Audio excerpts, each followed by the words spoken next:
here again. Thank you for hanging out with us for another episode of Here on the Waste, where we play Horizons Unknown After Earth RPG.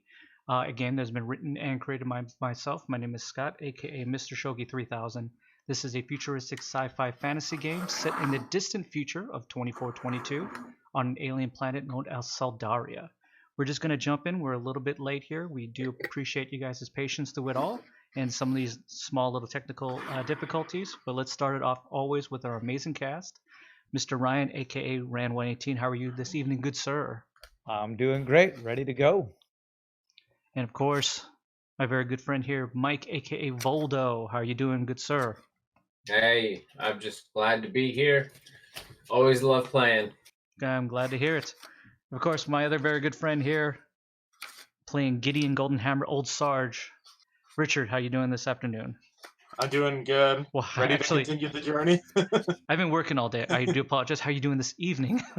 Oh, It's afternoon somewhere. It's cool. It's afternoon somewhere. Just like it's beer 30 somewhere, you know. And of course, as you all know, if you've been here enough, my brother from another mother, Shane, playing Dr. Ace Mars. How are you this evening, good sir? Doing well, thank you. Sorry about the glitch, guys. Oh, no worries. It happens. No. It happens. Usually when I hit video, it just turns the video off and I can turn it right back on. I wanted to block it for a second. Sure, no worries. We do have Otis Derbanger himself in the chat, giving us the host. Yeah. So Burgher_TV, one of my favorite streamers and a very, very good friend. Thank you so much for hanging out. Of course, the champion Burgher. of the road. And you know what? You're just the champion of the 3000s as well, Pie Boy. Thank you so much for hanging out and giving a good host. And for anybody else who hangs out with us this evening, thank you so much as well. If you always want to get caught up in any of the episodes, go ahead and just click the YouTube down below. And we're just going to jump right into session number 40. Gentlemen, can you believe this? Especially for Ryan, 40 episodes in. Awesome, man. This one is called A Peaceful Moment in the Midst of Hell. As we last ended our session last week, you made it to the protected, similarly invisible, small fishing village of Primlow, where you met essentially the chieftain or the mayor of the village himself, a good friend of the good Sarge, a Alistair Crumb, if you do recall, who you found in the mines as you made your way up from the elevator, the dreaded elevator that Rev hates, no matter what, but Voldo loves.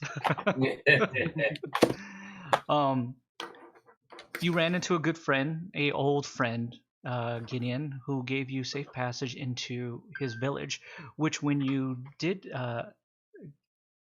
follow him into the village themselves, you found essentially a very open cliffside field until he walked through an invisible shield that has protected and miraged away, is a good way of saying, his village and protected him from the dangers.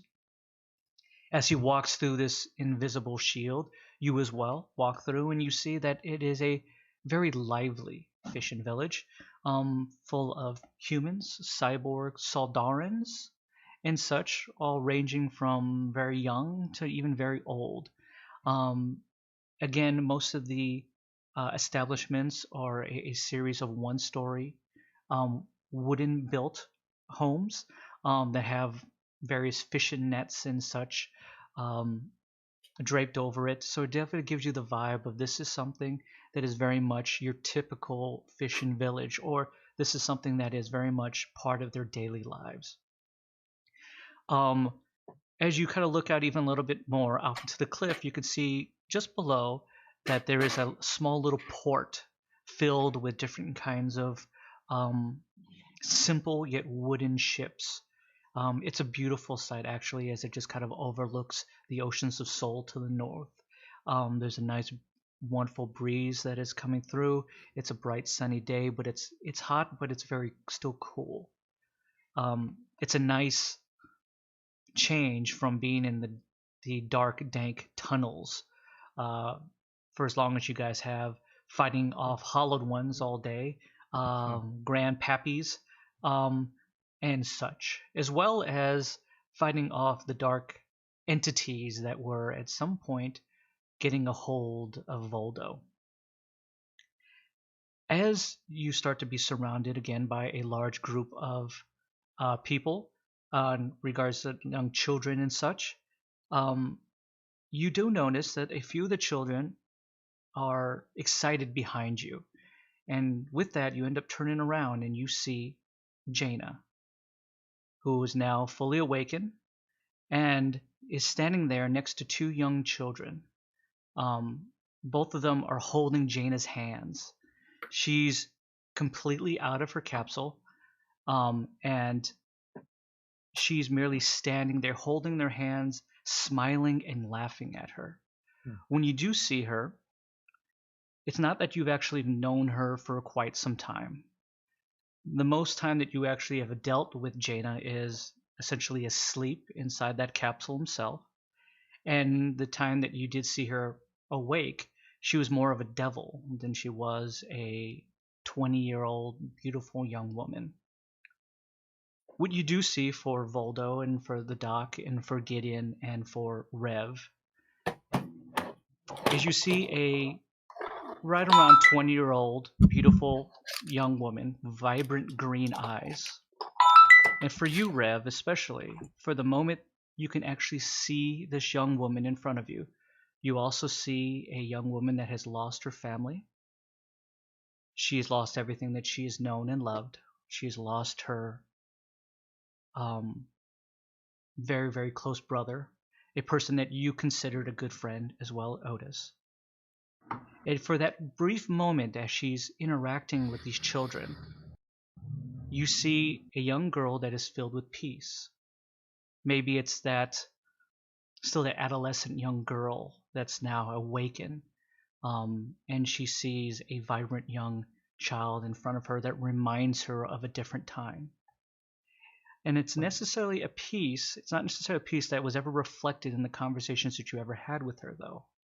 Most of the conversations that you found her to have been very frightened, very distant, and sometimes very cold. Jaina merely looks up at you. It's the first time, Rev, you've actually locked eyes with Jaina. And she smiles at you with a gentle smile, that of a young 20-year-old girl. You see the two young children that are holding her hand. One's a young girl and one's a young boy. And you can hear this in your head. You can hear the young child just go, "I could hear you inside my head." And you can hear Jaina reply, without words, "I could hear your laughter too. You called to me, so I had to meet you." The two children look at you as well, and they smile, knowing that you've heard their conversation. As that, she kind of lets go of the children. She pats them both on their head, and she walks forward to you. She tries to straighten herself up as much as she can, acting a bit more plump, if she could, more regal or royal, maybe something that she had been reminded of a long time ago. And she walks up to you, and she kind of straightens herself, and she just goes and reaches out her hand and extends it to you. And she says, "Good to meet you, Rev. I am Jaina Noel Dirtbanger, last living heir to the true protectors of Blackfall Downs. Unfortunately, now, as well, the last of my name. Younger sister to the friend you once called Otis. I am indebted to you and your friends," as she looks to each one of you, "for watching over me. I owe you much, and not sure how I could repay it." And with that, she bows.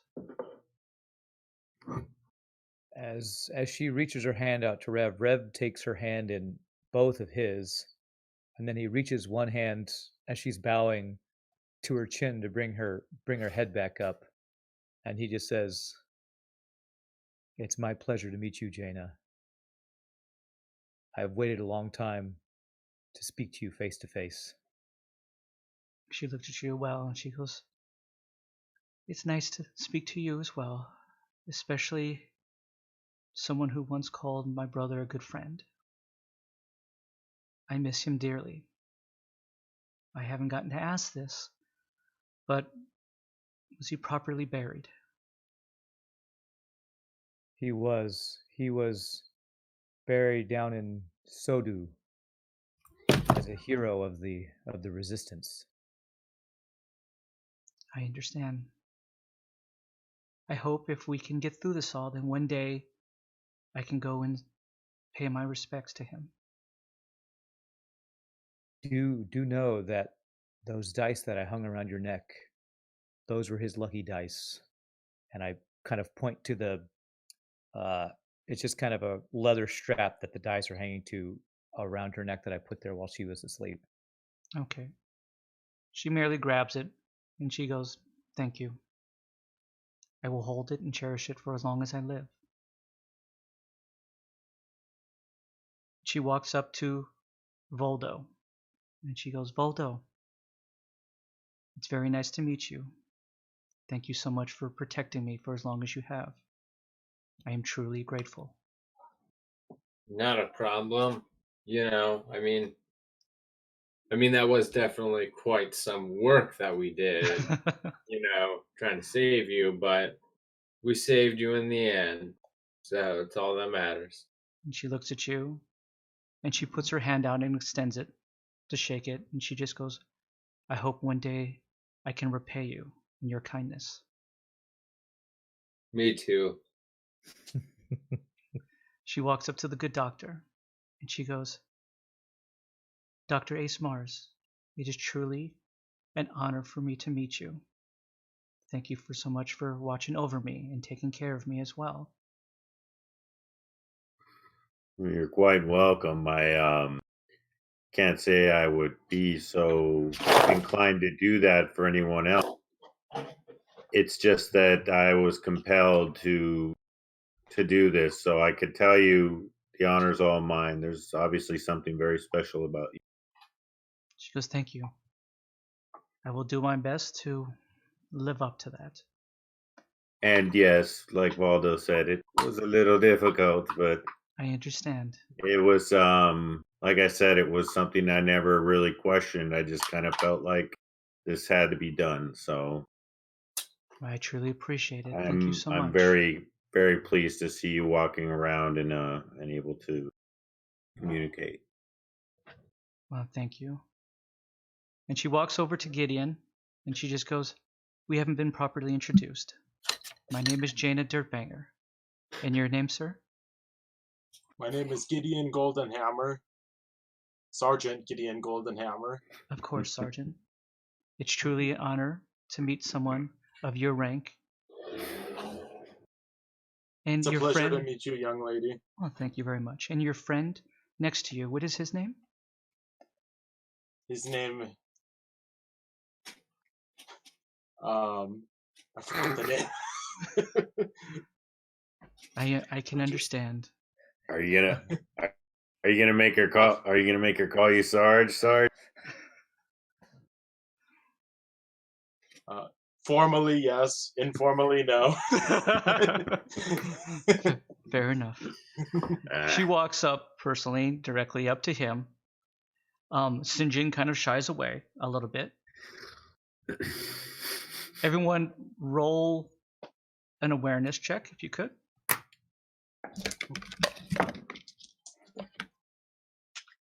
14 for Rev. Oh shit. 9. 19. Okay. Gideon, did you At roll? 20. Okay. Gideon, and especially Gideon and Voldo, you notice that there's a little bit that he's blushing a little bit. He's a little bit smitten by the beauty of Jaina. Rev, you notice as well, and you don't notice it to that extent. You just think that's an interesting look that he's What's got wrong on with his St. John? face. I haven't seen that before. I haven't seen this side of him before. But with that, he kind of looks at you both and just kind of like, you kind of give him a little bit of a smile. Sinjin just kind of like darts his eyes a little bit and he just goes, "My name is Sinjin." She goes, "Very nice to meet you, Sinjin. Thank you so much as well for watching over me. And he just kind of like, it was an honor, my lady. And with that, Sinjin kind of like takes a few steps back. And then Alistair comes up and he just goes, oh, interesting. Seems that we've got... Well, let me just put it this way. I think the boy is smitten with her. Sinjin immediately just goes, well, what are you talking about? She just goes, I know it. I know a man when he's in love. Well done. Well done, good sir. Well done. Well, don't embarrass the kid. Oh, he's embarrassed. Oh, it's too late. With that, he walks up to Rev, and he kind of puts his hand on his shoulder, and he just goes, so you have the gift too, is it? I look down for a bit, or Rev looks down, and he looks back up to what's his name, Alistair, and he says, "The gift. Are you talking about those children in Jaina?" And then he kind of looks at you directly in his eye, and then you can hear him inside your head, and he just goes, "You know what I speak of, the ability for spirits to talk." And Rev attempts to use his kind of spiritual connection to respond and say, This is very new to me. And he kind of puts his hand and he kind of squeezes your shoulder a little bit, like very comforting. And he just goes, it's just the beginning. And with that, Rev's he kind of like out by that. of course. He kind Now, of wait, gives you the light. He just goes, it's just the beginning. Wink, wink. I'm sorry, I don't remember, but do we know about this? Because I would think this is a little strange if I didn't. You understand that Rev has the ability that he's having some kind of weird connection to Jaina, that he's always kind of told you about, but you've never been able to really experience. Voldo, you've seen this kind of thing before. You've never experienced it yourself, though. But just with like your travels and such, you've met people who seem to have some kind of like weird connection that they can speak without words. You've been able to decipher a little bit just off your ability to see their facial expressions that there's something more going on there. It's been a way for you also to get information, as well as this ability to like at least have some sort of roundabout knowledge has also kept you alive as well, because there's been a few people who didn't have any problems wanting to slit your throat, and you kind of got the feeling that there's something else going on there. There's actions beyond these words. Okay, all right. So we're like kind of good at just reading people and knowing. Yeah, especially because you're assassin. That's very much like having to read somebody in there. You run into a little bit. To the doc, this is beyond like science. So to him, it's just kind of it's a little bit unnerving.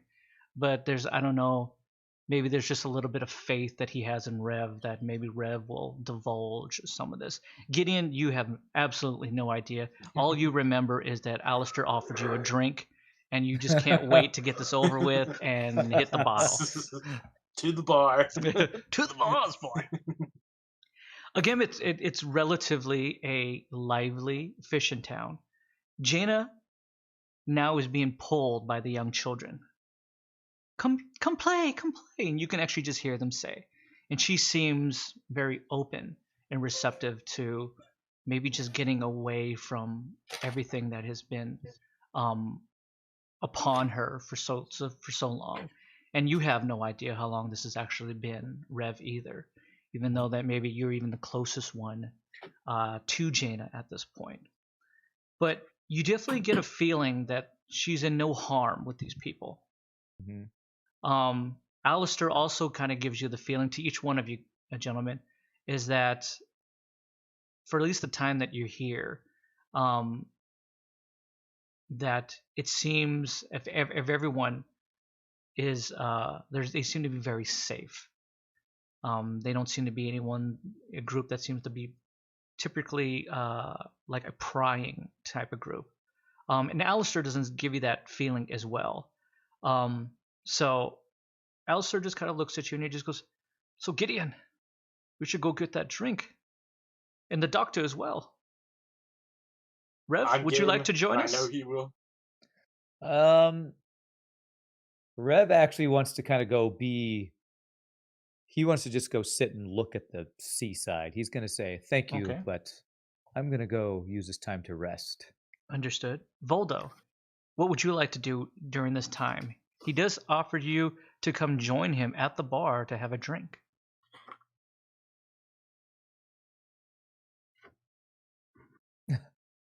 Is Mike there? Okay. I Okay, guess so he Mike's can't. having some audio difficulties. With that, whoever wants to follow Alistair can go ahead and do it. Rev, obviously, you're going to go ahead and kind of like overlook the Overlook the cliffside here. sea.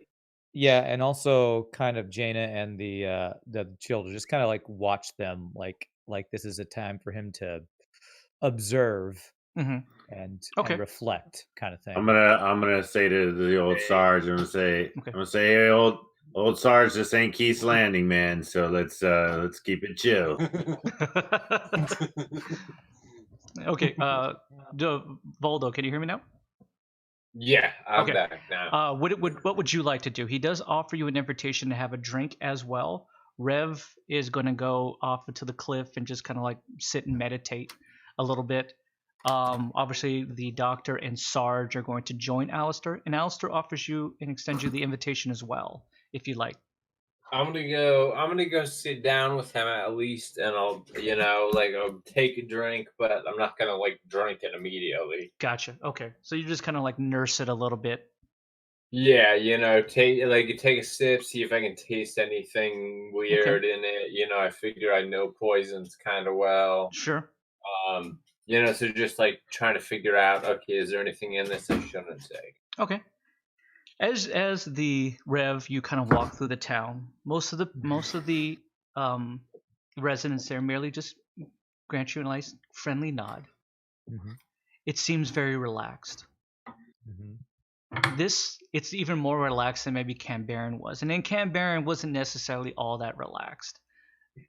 But Canberran felt like more of a business place, like true, it's a place for trade and absolutely. thing happened. This more is just kind of a sleepy little fishing village, and everyone just kind of like is very friendly to you and offers you a nod as you kind of walk through, and you can see in the distance that on the cliffside as well, almost in a little bit of an eye shot, there is the children playing with Jaina, and she really just sits with them, and they're kind of like running around her, and she's just kind of enjoying the moment. A little bit of peace as you kind of sit and you overlook the beauty of the northern part of the Ocean of Soul. Yes. There's a small bar for Sarge. Sarge, you've been in this bar quite some time. It's called the Old Dump. And the good doctor and Voldo come in as well. And the bar itself is probably can house maybe 10 people. It's very small.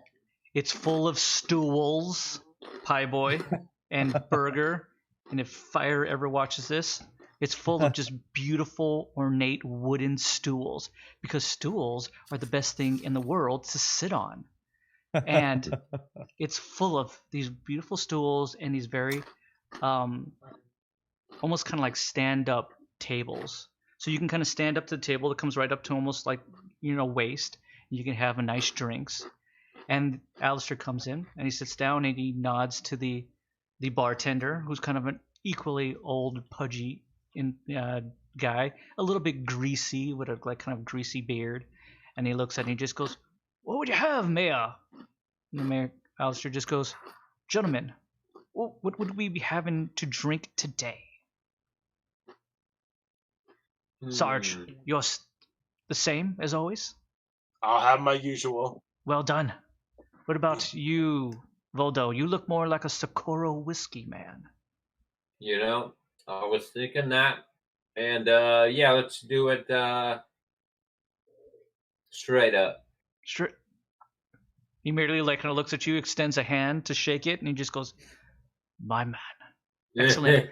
And he looks at you and just goes, "I'll have one as well." And the good doctor, I mean, can you drink? Well, There's a whole lot of cybernetics here. yeah, I have a way to at least make it seem like I'm drinking. Excellent. I'll What take would you one. like to have? I'll take one of those whiskeys too. Neat, please. Well done. Excellent.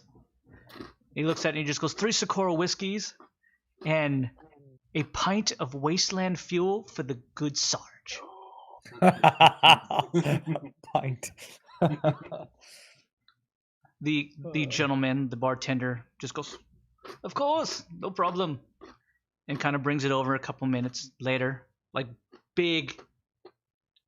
The Socorro whiskeys are like triple shot glass stuff.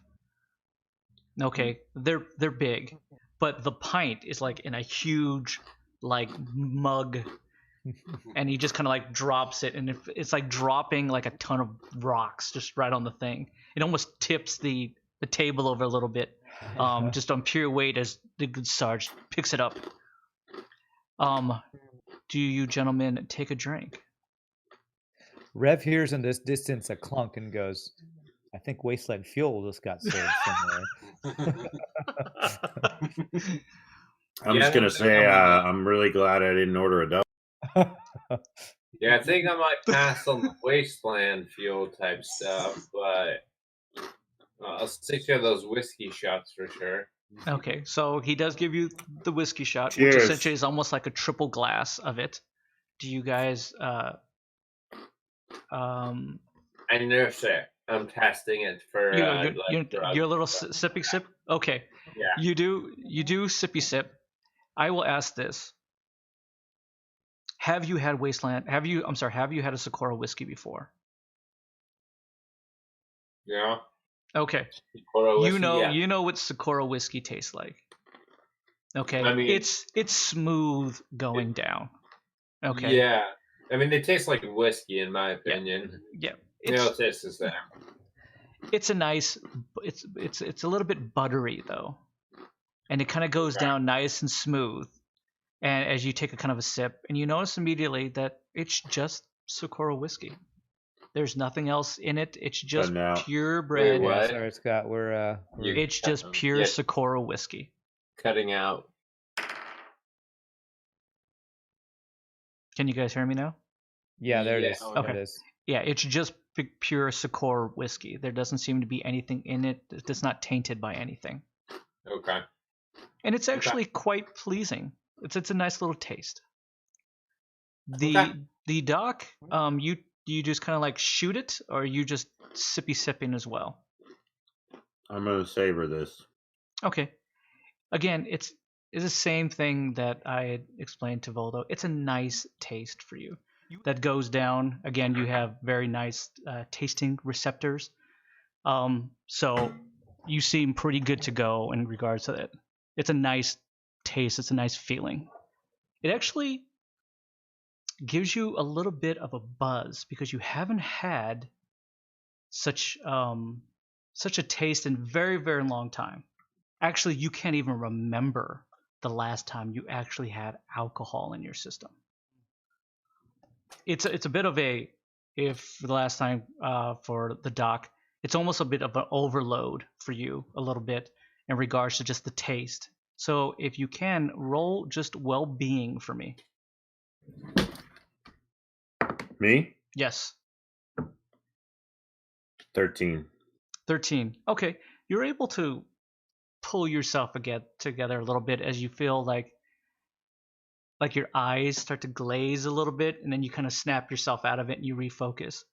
As you do, you see Alistair kind of looking at you smiling. He just goes, "Haven't had a good stiff drink in a while." No, I mean, I wouldn't be surprised if one of the last times I drank was with old Sarge here. Excellent. And that was a long time ago. And he looks at you, Sarge. He just goes, "You haven't even touched your pint yet." You're usually about 3 in by this time. What's holding you back? Unfortunately, I have to use some modifications, and he sees me pull out my little filtration system that's like embedded in my armor, and like I pour some down into this little filtering tank, and then I just go processing. Interesting. And then When- it filters out all the alcohol. When did this happen? This must be new. Yeah, I've been through a lot. My liver, like, it lasted for a while, but eventually it started to burn out. I can understand. I mean, it Couldn't happens. live without a modification to that, though. So this is the remedy. Understood. Extremely weird. I've never seen that before. A filtration system for your liver. Wait, do you even have a liver? To tell you the truth, I don't even know anymore. Interesting. And he looks at Voldo, and he just goes, Voldo, interject. Tell me, what do you think about this? A man with I'm no just liver. Oh, I was gonna say I'm enjoying my whiskey. What was the question like about? I didn't even pay attention to what happened. I'm just like chilling, picked up, like He goes, oh, enjoying my nice whiskey. interesting. Okay, fair enough. And he looks at each one of you, and he just goes, listen, as he kind of starts to sip down his as well. And he just goes, so Gideon, tell me, what brought you here? How did you even get here? Well, with old Alistair, my old buddy Crumb, like, he brought us through the portal. Interesting. Why are you talking about me in the third person? I think the filtration is working. It's a little rusty, I think. Understood. Drink some more. Filter some more. Whatever it is that you do now. I find this completely disheartening that we can't get plastered drunk anymore. We had such good conversations. I mean, it was really more one-sided. It was me talking and you mumbling. But please, to Voldo, it's an open-ended question. What brings you to our sleepy little village here? How did you even find us? What were you doing in the tunnels? Kind of a long story. Okay. Can you condense it? Yeah, we took a train. Train ended up being attacked. This was Okay. the nearest stop that was not in the middle of the enemy town. So, we figured we might as well stop here and see how we can help, see Well, what we can do. I see if we appreciate can it. Get ready. Thank you for stopping here.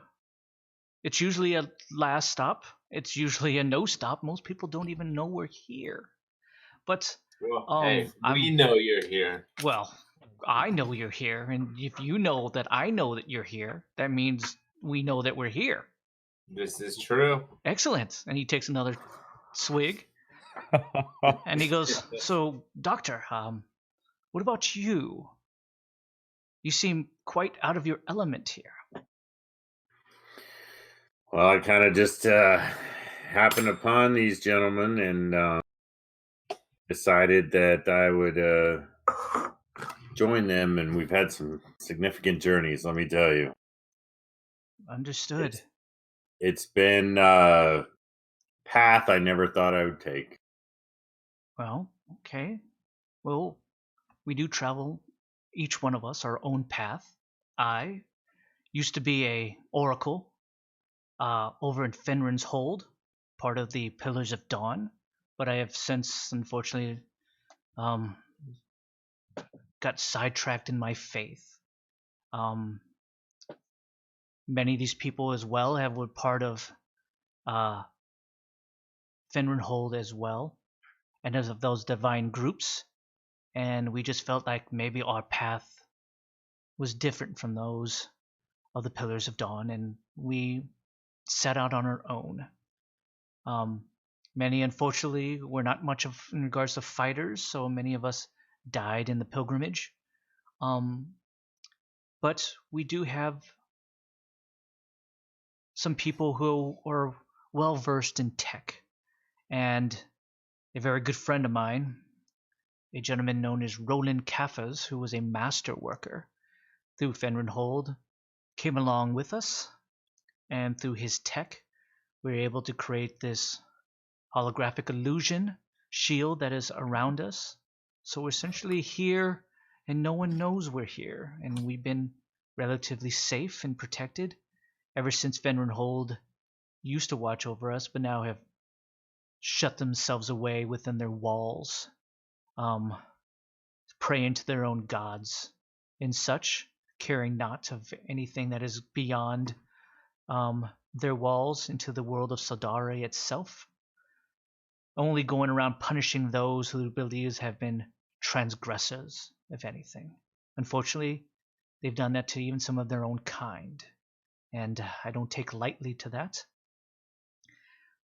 And as well as it's been a place of mere stragglers and fishermen, so we do get the occasional wanderers who kind of accidentally have made their way here, and some have stayed and been bright contributors to our little town. Some are old soldiers who are quite past their time, as you probably have seen, and some were just families that have been burned out of their own towns by Sandormo, by the Souls of Woe, by some of their own kind as well, who prey on the weak. So we're a bit of a safe haven, if you'd like to put it as such, and unfortunately everyone looks to me for guidance. And again, I used to be an oracle, and if you all know what that is, that means I used to be a seer. Obviously, yeah. I used to be able to, much when I was in my younger days, be able to see the past, some even the present, and a little bit of a person's future. But I haven't done much seeing in quite some time. But that's, of course, that's another story. We've had hours and hours of conversations with old Gideon here about that. Of course, usually Gideon's just plastered drunk, and he just laughs and, gives a nice chuckle. But it's nice to see new friends, hopefully. I'm to assume the way you are dressed and where you're looking, especially with the girl, Jaina, I sense, number one, that she has a gift. And she is more powerful, and she's stronger than she lets on. Some of that is reserved, it's untapped. Sometimes I think I get a feeling that she's afraid of what she can do. And she's afraid of someone else. Though I would have to do a more in-depth seeing of exactly what that might be. But she has spoken to me a little bit. She seems kind. Watch over her. Well, what about your friend Rev?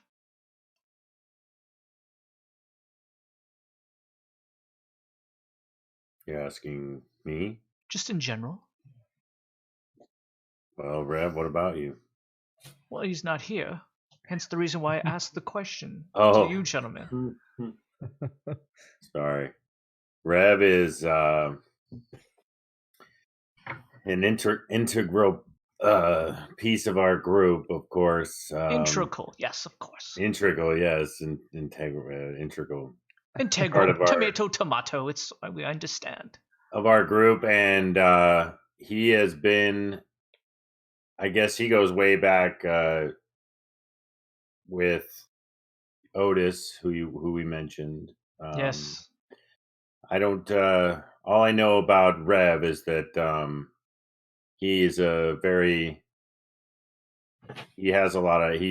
powerful individual, and I consider him to be a man of high integrity. And it's been an honor to do battle alongside him. The times we have. He has some strange abilities I can't really wrap my head around, but they've come in handy over the time we've been together. Excellent. With that Voldo, he kind of like looks at you, and he's kind of like watching you drink as he takes another drink. And you can hear him inside your head when he says, "And what about you?" He says no words to you, and he merely carries on the conversation with the good doctor. Well, that's crazy. But wait, he carries conversation with the doctor. He's carrying But on the he's- conversation with doctor, just going, "Oh, interesting." But with a kind of a glance, he looks at you, and inside your head, you can hear his voice, and he just goes, Okay. "And what about you?" Mentally accurate. Right. Okay. First off, I'm just going to be like, I figured something like this would happen. And then I'll be like, I'm assuming you are, and I forgot his name, so say his name. Alistair? Alistair, there we go. Alistair Crowley, that's how I got to remember it. Okay. Essentially, I'd be yeah. like, Even though I'm it's just going to Chrome. send back like an Alistair with a question mark type of thing, you know? Like, Oh, okay. Alistair? And he just Like, goes, "Yes, can you it's really? me. You have the gift as well." Can you teach me how to use it? Oh, it takes quite a lot of time. And this is a conversation that he's having with you, almost as he's having a conversation with the doctor. Yeah. Right. It's like he's having two conversations. One's completely mentally with you, and the other one is with just verbal with the Yeah. doctor. And he's like, continues, he just goes, "Doctor," and he goes, "Well, that's good to know. I'm glad to see that Rev seems to be an upstanding gentleman. If you don't mind me asking, what exactly is that you are a doctor of?"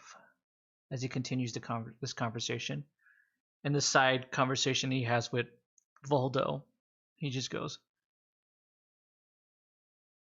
Oh, yeah, asking with me what Voldo, I'm he about? just goes, "If given time, I can teach you. Rev already has the ability. It's something innate, something, a sensitive feeling that he has, and he's cultivated it essentially on his own. I can feel it in him. He's learning to untap that ability. If a way for me to tell you this is, you're a mere infant to it, but you have sensed this before. You have the ability to sense it in others. If you open yourself to it, you can And know how its do I do power. that? One of these days we'll have to talk. Okay. But for now, enjoy that drink." All right, I will. So, doctor, what is it again? I do apologize. What is it that you are a doctor of? Well, I'm a doctor of science. Of course. Not so much the medical field, but Well done. So your situation, as it may, is that of your own doing? Oh, interesting. Well, I'd say the final product has a lot to do with my ingenuity and my design, of course. A master, I would have to say at this point, of cybernetic science. You are truly a gift. There are some people here that could benefit from that gift. But of course, Very true. not to push or anything like that, but maybe if Well, you let's have just- time. I have a feeling that you're pressed for time, though. Let's just say that against my will, I've had this strange will to live. Interesting. Fair enough. He looks at you, Gideon, and he just goes, "How far? My God, man. You're still nursing that same pint? What happened to my drinking buddy? Voldo's more of my drinking buddy at this point." Yeah, what happened, And I Sarge? throw my hand in my air and I say, "I'm waiting for my next one." The bartender comes over. Immediately you say that, he snatches that glass right out of your hand and replaces it with a full one. Yay! And I down it immediately. Okay, nice. This one, you don't nurse it, you just pop it down. Fair enough. Yeah. And just, what about you, Gideon? Processing speed is a bit slow on this device. I hope to upgrade it at some point, though. Well, the man to upgrade it sits right across from you here. The good doctor. I mean, he is a Doc, doctor. Can you hook me up? I don't know. I kind of like this version of you, old Sarge. Understood. Fair enough. Fair enough. I mean, there might be an option there for you. Either way. As you guys sit and continue to drink, he kind of like looks at each one of you. And he reaches out to you, Rev. He's having this conversation with each one of them. He just goes, you hear him in your side your head, just going, how goes it out there? And Rev has with the kind of peaceful surroundings and hearing like the laughter of the children as they're playing your with your Jaina. serenity and peace is +5. It's just gone up. Nice. Rev is like he's kind of in a happy place, but also in kind of a like he's thinking of his own past. He's thinking back to his sister and his childhood and what the peaceful life he can remember, the little bits and pieces of it that he can remember from so many years ago that he hasn't thought about them in years. Okay. And with so that, so he says to Alistair, reminiscing. Okay. With that, he kind of like, you just hear like almost a little bit of a sigh. And you hear him say, it's always good to reminisce and take time to remember that which came before. Grant you perspective. Yeah, and Rev says, you're right, but sometimes that can be painful. Well, I can tell you this, Rev. I can already sense that you were blocking much inside you.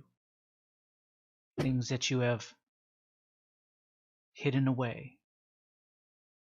I don't know to what reason that is. But if you ever like to know, come to me.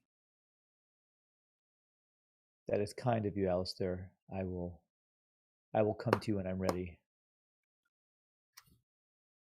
As he sits there and drinks, he gets into his third and fourth, and he continues to keep. Gentlemen, And I'm keeping pace with him. yeah, you're Every shot he does, Boldo, you're like shot for shot with this guy. You've already buddied with this guy because he looks so poorly at Gideon now. Who's just opened up something and just keeps slowly pouring. The doc, there's a part of you that is just almost disgusted by this. That this is what Gideon has he's become. It's like how the mighty have fallen, eh, Sarge? You know, though, when we first ran into you, you seemed like you had tied one on pretty good. What, did it take 30 hours for you to do that? Yes, it's tragic. with that, not knowing, because Sinjin's been sitting in a corner. Sinjin doesn't drink at all. You hear Marilyn just going, it's like an IV drip in this guy in order to get him going. We have to hook him up to something, like a pump. It's pretty pathetic, boss. Let's be honest. Maybe you should just quit drinking. No, there's an idea. Did you say it might be hard? Yes, that would be hard. You immediately think to yourself. You immediately, as you say that to yourself, roll a d20.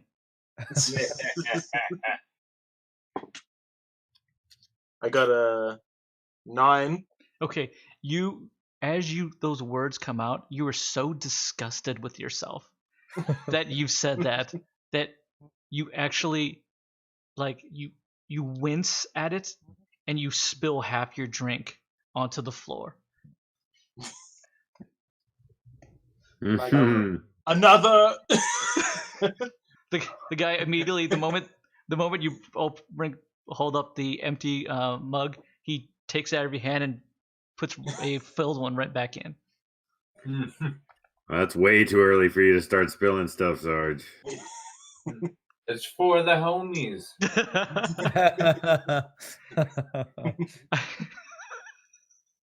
If that's what it is, that's what it is. Of course, the bartender comes up with a rag, and he just wipes it back up, and just kind of like shoots back off behind the bar. Alistair looks at you guys and he just goes, "Let's be honest. What can I do for you, gentlemen? You seem to be on your way to somewhere. Nobody just finds their way here. Either you're going someplace or you're running from it." We're definitely not running, but we are going someplace, and we're looking for places that can help us stock up, help us with our armor, help us kind of beef ourselves up so we can have an actual chance against what we're going after. So you're looking for a fight? You could say something like that. I think we already found the fight, but With that, he kind of like folds his hand onto the table, and this is the first time he actually takes his drink and kind of pushes it away. And he just goes, and he looks to each one of you, and he just goes, "Do you mind me asking, who are you picking a fight with?" What's the name of the guy? The specific name of the head guy? We don't really have to instigate much. There are forces at play that know of our existence, and somehow, whether directly tied to them or not, we always seem to cross paths, and we feel like the only way to truly resolve this is to face it head on and I understand. rally as many people as we can. There's a lot to it, but there's a lot of evil out there, and it's growing, and it can get out of hand. It already is, and we need to try and stop it. Well, if you were here, I was going to bring up Mavis Falcorn as being one of our main. he immediately just stops. I'm hesitant to give him too many details, to be honest. Understood. Just kind of. He immediately stops you, Valdo, and he just goes, "You gentlemen are going up against the Bandit King." Who might be. Is it possible for Rev to walk up behind right as they're having this conversation? Like he's meditating, he wants to come see how everyone's doing. I want to walk in right as this conversation starts. Sure. Roll walking. I roll a 15. Ooh, you walk like a man with a purpose. Okay.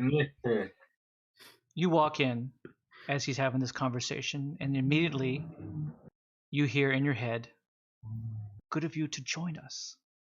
Please, pull up a chair." Rev sits, and in his mind, right back to him, says, "I feel important information is about to be shared." Gentlemen, you see Rev come in and take a seat down next to you. I'm glad he's here. I was actually gonna excuse myself and go get him. To be honest, Rev, he's asking what brings us here. I think it's pretty obvious that people don't just kind of happen upon this place. I truly am not sure I can explain it as well as you, but I'm also a little hesitant. No offense to you, Alistair. No offense taken. Rev is because of this kind of connection that Alistair is making with like all of us. He's pretty trusting, and I think does Rev have enough knowledge of Fenrin's Hold and Brimlow to know that they are not a part of the triumvirate or whatever it's called, kind of the The group Dark of, Alliance. Yeah, what is it called? The Dark. The Dark I Alliance. lost Shogi again. And just had it too. Sorry, there you are. What was it? The Dark. The Dark Alliance. Yes, There the we Dark go. Alliance. Would Rev know that they weren't a part of that Dark Alliance? Or You not? don't necessarily know that, but Okay. I will say, based on the fact that this is a hidden village, that's Mhm. it's a good indication that they're probably not part of that group, Okay. and they're trying to stay out of their prying eyes. Well, and also the I'm fact gonna that just the go ahead and Sarge, who drop is part my of call. the Sarge, is part of the Resistance, is friends with him. It's probably a good indicator that if nothing else, they wouldn't be giving us away to this Dark Alliance kind of thing, right? You go ahead and make a awareness or investigation sense. Let me do awareness. Oh, 23. 23. Okay. Yes. Okay. 23. You get a very, very strong sense that he has no horse in this race. Okay. Um, Almost like he's the only true neutral party we've ever right. run into. That if anything, that he's going to protect his people Mhm. over anything else in order to keep them safe. He has nothing for obviously the resistance, other than he doesn't have any problems protecting them, as Gideon is part of that as well. And he personally does not like Marvis Falcorn. Okay. You get that sense And immediately. I'm definitely gonna say Marvis Falcorn. Okay. Okay. So he hears Voldo say that, and he looks at Rev, and he looks at the Doc, and he just goes, and he looks at Gideon, and he just goes, "What is your plan?" Rev does say, Alistair, I don't know how much you know about what's gone out in what's been going on in the rest of Saldaria, but the resistance has basically been crushed. Rev kind of looks around and then especially looks at Sarge and says, you're looking at about what's left of the resistance. Sarge, that kind of like stings the moment he says that, but you know it's true. There's not much left of that resistance. You guys are hanging on by a thread. Yeah.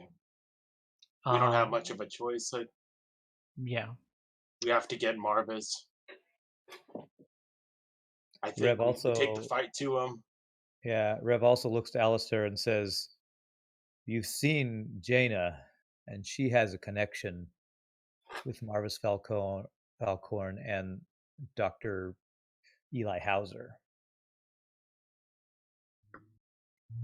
Then I'm gonna turn to him and just kind of just say, you know, you can either live your life on your knees, or you can live your, you know, or stand on that quote. I just messed it up. I You butchered could die. You could die on your feet.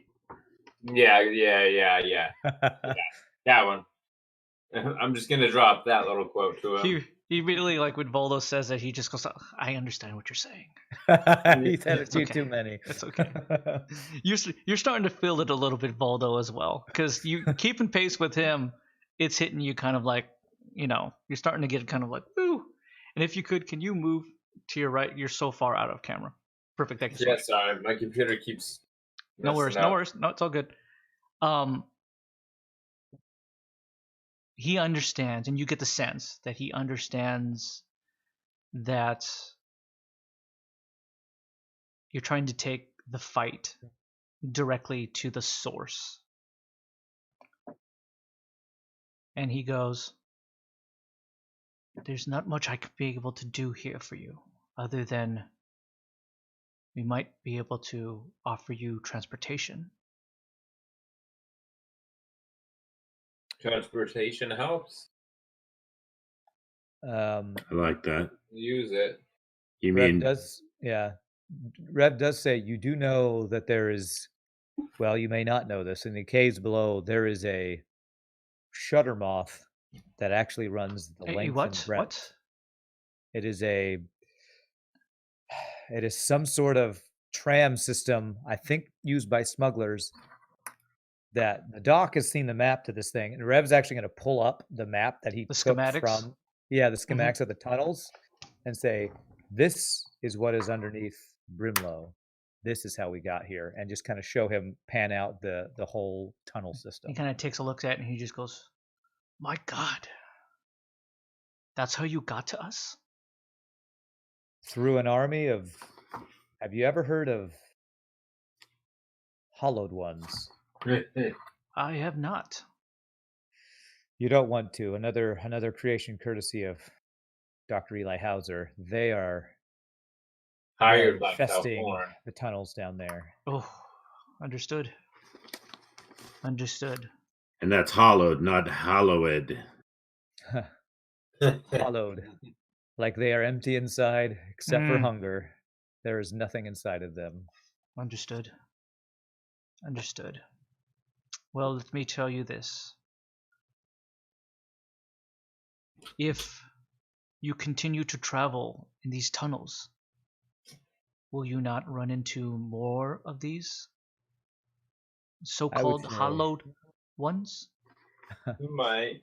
I would There's a say good chance. that's a certainty, yes.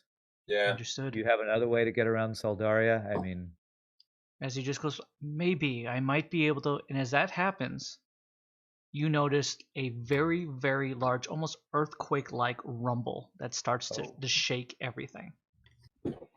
Sarge, was that you? Might have been. Sarge, this doesn't actually. Finally, This doesn't What's that? affect you at all because you've felt this here before. It happens every couple of hours, and you know what it's from. You've heard the stories. But for you, gentlemen, it's like the feeling of a very kind of like intense earthquake that happens for like 15 to 20 seconds, and then it disappears. I'm just looking around like, what is going on? Yeah. What the hell is this? Alistair's like like bracing holding himself. on. Yeah, Alistair's bracing himself, and he just goes, and so yes, and he just like continues his little thing. He just goes, "Oh, Does any? forgive me.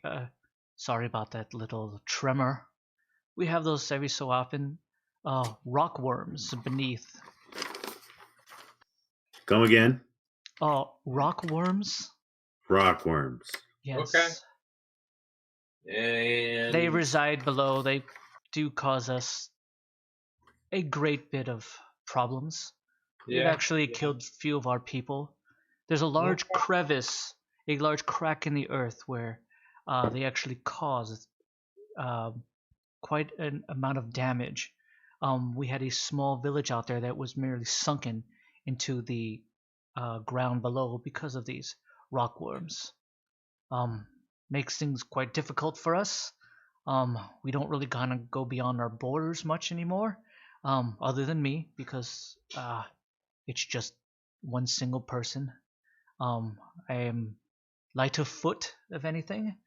They don't sense the vibrations, so I can continue to do my mineral digging, getting my quartz and stuff. But dangerous beasts. I've seen a few. I think 2 live below us. I don't know much about these hollowed ones, but you definitely don't want to run into a rockworm. How big are these rockworms? Probably about 25 feet long. So, in addition to getting wiped out by hollowed ones, we ran the risk of a rockworm destroying the Yes. tunnels that we I'm were into traveling trying in. out the rockworms. Do they live in the tunnels below, or is this I mean, separate from these tunnels? they might. For all I know, like, how big were the tunnels that you were talking about? Maybe they were used to bore those out. Rev just looks at the dock. As to where the goes- rockworms are, you said there was a crevice or something. Yeah, There's just probably outside something- there's a crevice. It's probably about a mile out. Is I it mean, possible- if we can kill them, there's probably some decent loot from all the people who have died there. Is it possible for Rev to pull up the video that he used as they were going through the tunnels initially to see if they look like a natural occurrence or if there's something that looked like some actual physical being bored them out. Is that possible to Sure, you look can at go that? ahead and take a look at your back once. Hey, how's it Okay. going, Philly? Thanks for hanging out with us this evening. Can I like roll intelligence to see if I recognize that Hey, these tunnels look? absolutely, go right ahead. Okay. Give me a roll.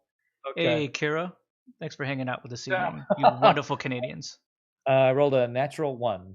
You look at that thing and you're just like, you immediately pass it over to the doctor. You have no idea like what this is, yet you recorded it. Yes. I'm like, I don't remember taking this video. Doc, can you take a look? Mhm. Doc, you take a look at it and you start to see that some of it looks like it was mechanically bored out. And some of it you start to notice that it's extremely kind of rough. And you get the sense that some of this might have been natural as well. You know, these guys mined down here and they figured on building a network of tunnels, and I have a feeling some of these tunnels already existed. And they just connected them. So what you're saying is the worms definitely created most of the tunnels, and then they just kind of added on to them. It seems like it could be a possibility. Okay. So hey, lucky us, huh? Yeah, we're gonna fight a worm at some point. Well done. Rev looks to Alistair as like, can you fight a rockworm? He We'll looks at find a you, way. he pulls that drink back and he pounds that one down, puts it down, and he just goes, I don't know. Do they ever come to the surface? Do they ever? Oh, yes, sometimes they do. Pesky That's how they kill What do they- rockworms. Sometimes they What come do to the they do? surface. They eat everything they can get a hold of, especially rocks. Wait, they eat rocks? Are they amphibious? Hence rockworms. Okay, well, I mean, like, if we, like, had a big rock on a big piece of land and, like, kind of were shaking it around. I'm would it sure kill it? you're ringing the dinner bell. All right. Okay, boys, I think we got this all figured out. I mean, you know. Rev's looking at Voldo like, what have we got figured out? Voldo's But a giant- I'm just going to say, Voldo's feeling real good right now. Yeah, Oh, really yeah. confident about Like everything. super confident about everything. As he's saying that, you hear filtering, and like the doctor and the Gideon just going. But no, you know, we just lay a giant rock somewhere and, you know, start shooting at it, and eventually it'll pop out to eat the rock, and then we can attack it. Rev's looking very pessimistically over at Voldo. It's like, if we're gonna take on a rockworm, I think we need something better than some guns. You got those grenades, don't you? What if we got him to swallow some grenades? Oh, that's a great idea. Let me see. How many do you have left on a It guess? looks like I have 2 left. 2 left? Okay. Yeah. We're not going to pick a fight with these things, are we? That's why Rev was looking pessimistically at Voldo. Thank you so much, Bliff. The sheriff of the Tobacco Road appreciate you being here. So, I mean, we could possibly, Well, I mean, let's get some data here. How often do they appear? I mean, let's crunch some numbers. What's the casualty rate? Let's be real. Is Casualty rate quite high. yeah, quite high. I mean, But usually it's really people big. getting by accident. 25 feet, really big. Never Alistair- seen a person kill one before. Would it? All right, never mind. If nobody's killed one yet, then let's move on. I believe in each one of you, though. Alistair, what kind of effect do these rockworms have on the village, other than shaking things? Would getting rid of them benefit the village? Absolutely. That's what I was thinking, yeah. So, We can truly live in peace, and we might be able to extend our borders a bit more. so Alistair, do you have anybody anywhere around here that could help upgrade our weapons, help us with Of course. magic? Yeah, because if we could upgrade as much as possible, maybe buy some more, products, Listen, we might have a much better chance. gentlemen, I will make you a deal. All right. He looks at Rev, and he just goes, "You look like a good negotiator." Rev goes, "How did you know?" I have my feelings about you. And with that, he looks at Negotiating you, is and he one just of my goes, specialties. I can offer you passage on one of our ships fitted with Mirage tech and get you to as far as Cindervale, even beyond. Unknown, and be able to be seen. If you could help us take down one of these rockworms. You are driving a hard bargain. I will However, also grant you full ability to our master worker, Danny Kaffas, a true Saldaran, adopted daughter of Roland Kaffas, a very good friend of mine.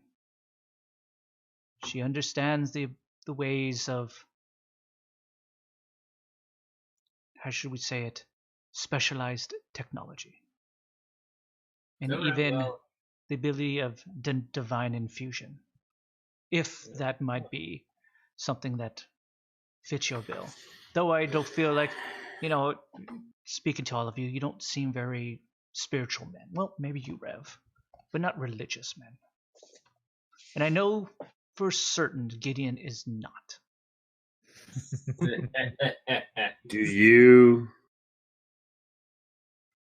Do you have any clue how many of these there are? One, maybe two. I'll take one. Not exactly sure. I don't mean to be like mean or anything in regards to like rockworms, but they all kind of look the same. And I usually don't ask their names. Yeah. I guess you're talking about the rockworms. Okay. I guess they're better than rock biters. See? Indeed. Well, rockworms kind of are rock biters. They're all the same. How old are they? How long have they been? As long as we've been here. Oh, great. So can you take us to your master smith so we can see if we can get some work done? Well, of course. All right. I can merely just tell you where she is. I mean, this whole time, Rev looks like he's been contemplating numbers and like doing arithmetic in his head. He's doing the math. Yeah, and he's been not paying attention to the rest of the conversation. But he does say, "Alistair, you drive a hard bargain. Where is that other place? I will give you 1,000 credits if you let us take us up on this offer." Alistair immediately looks at you and he just goes, "You, good sir, are a master negotiator. I accept." Rev just leans back like he just made the Immediately, Gideon, you like Sarge, you hear this and you're just like, so that's how I lost all this money to him before. Wait, so that's how you just sell? Did you just give him $100 or? No, I just gave him 1,000 checks. You gave me 1,000 checks. Yeah, why to give us this deal that he was going to give us for free. Already offer you the deal? Yes. Voldo, the moment that you hear that, you think to yourself, you know what? I'm feeling so good. That's actually a really good deal. Like that's just swell. Okay. I mean, I'm confused as to why, but okay. Oh yeah. No. Confusion is at an all-time high, but you're just kind of like, hey man, what happens? Don't question Rev. Rev is a master negotiator. He will always make his deal. With that, he just goes, well, gentlemen, I think, wow, you guys might truly be just a saving grace. I thank you. Each one of you, gentlemen. Gideon, will you take part in this as well? Yes. And I just turn to the guys and I say, "Isn't nature a wonderful thing, guys?" He really looks at you and he just goes to each one of you and he just goes, he has a tendency to say things like that. Rev's like, how drunk is he? No, he looks at you and he just goes, he doesn't even have to be drunk to say those things. Too many shots to the head, I think. And he looks at you and he just goes, is there anything other pressing needs that you would require from me? I have one. Sure, absolutely. Voldo, another drink. Oh, no, I'm looking at I thought I was talking to the swordsmith. No, you're still in the bar. Okay. Yeah, no, I'm done drinking at this point. Okay. Rev does say telepathically or in his mind to Sure. Alistar, after we meet with this swordsmith, I would like to have a one-on-one conversation with you about Jaina. He gets back to you and in a very calm voice. Where has she been this whole time? I understand. Has she been out? Rev knows. Yeah, she's just been with the kids outside. They're playing and she's just having her peaceful moment.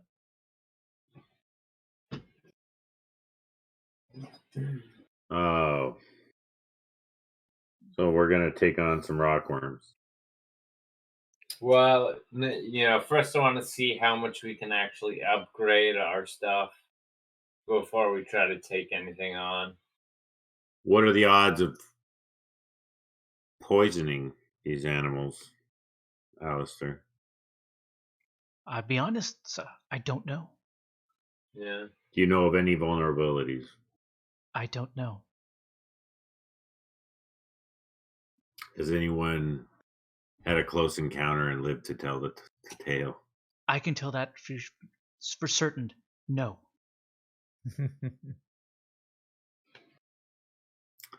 All right. But as I said before, for some reason I don't know why, I believe in you, gentlemen. I bet you tell that to all the groups that come by.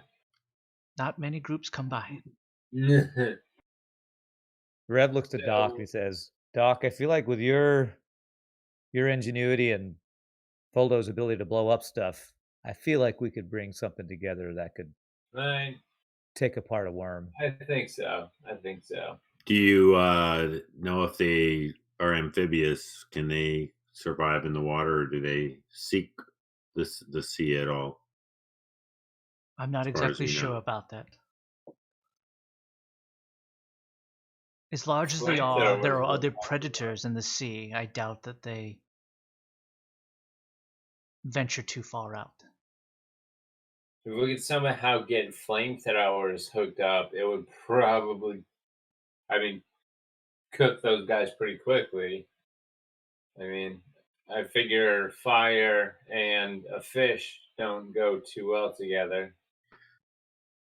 Do you know of any common thread of any attack you've heard of over the years? What they might be attracted to? Vibration. That's what I figured. Vibration. So they respond to what they feel will be something to eat. And if it is a concentration of that, I would imagine some of the attacks may have taken place during gatherings of some sort where people were in close proximity. You would have been correct by that. All right.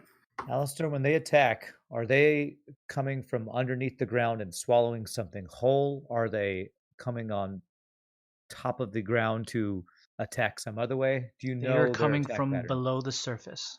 Mm-hmm. Okay.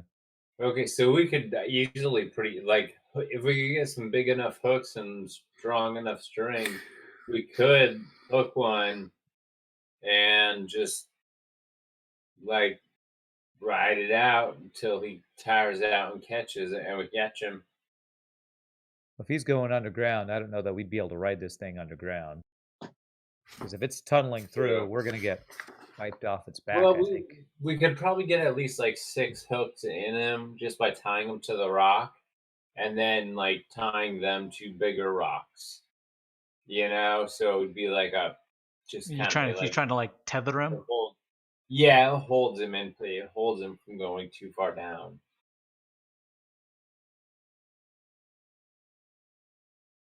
Yeah, I guess that's possible. I was thinking we put some sort of device that will thump the ground to create vibrations, and then put Yes. some sort of explosive device in the middle of that so that it comes up, eats it, and we can set off the explosive. That's I feel like we do this remotely, not going head to head with this thing. You read my mind. Okay, so who all has grenades then? Not me. Rev 'cause does this not have has one. two- Gideon has one, Yeah, Gideon Rev has used his. one. and then unfortunately, St. John had a dud. So Oh man. See, because that's the thing is like, it's still gonna be alive. We're gonna throw 2 shot grenades at it, and then whatever Gideon has, and that's it. And it's still gonna be alive. So we're gonna have We need either.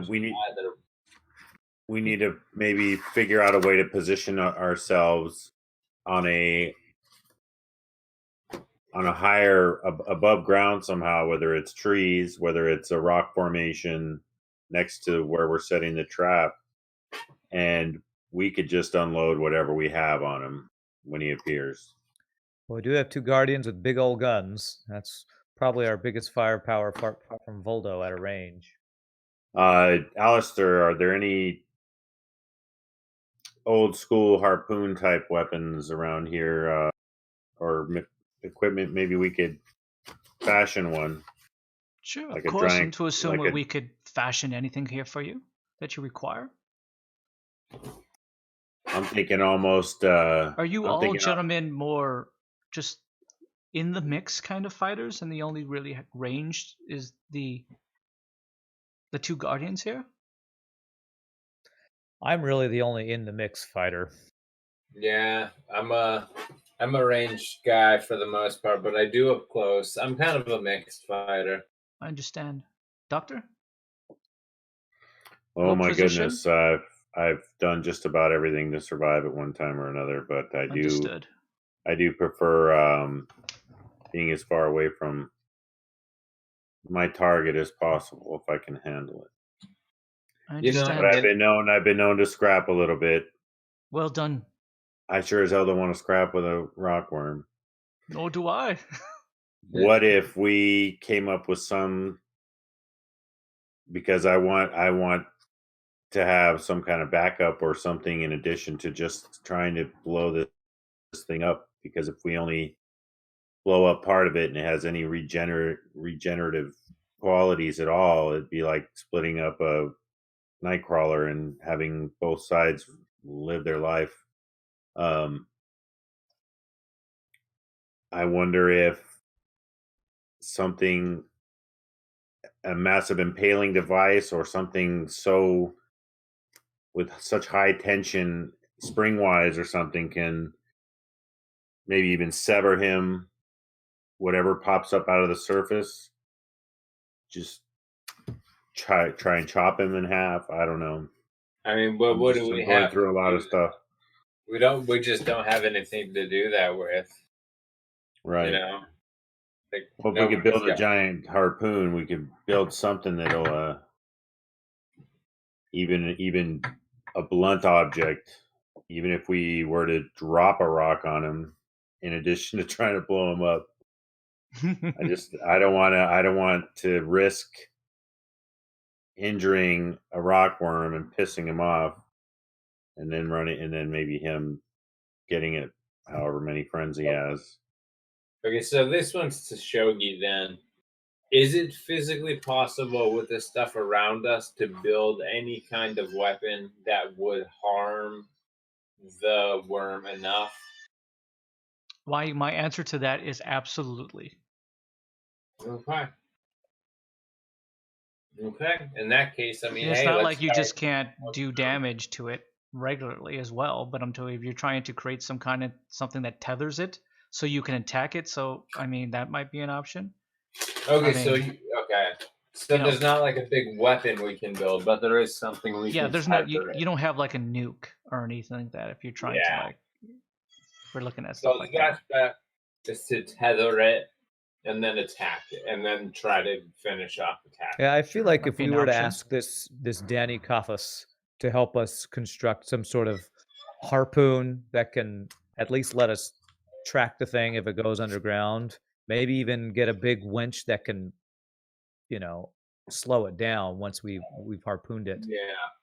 Rev also has the ability. He's never tried to do something this big, but he has soul chambering, which is an ability that's trying to bind and restrain an enemy. So even if this thing's really big, maybe you can at least try to slow it down that way.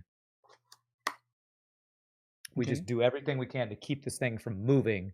Then we could maybe bombard it with your arrows, with our guardian's bullets. Hollister, is there any type of plant life that everyone knows may look like it could be eaten but shouldn't be?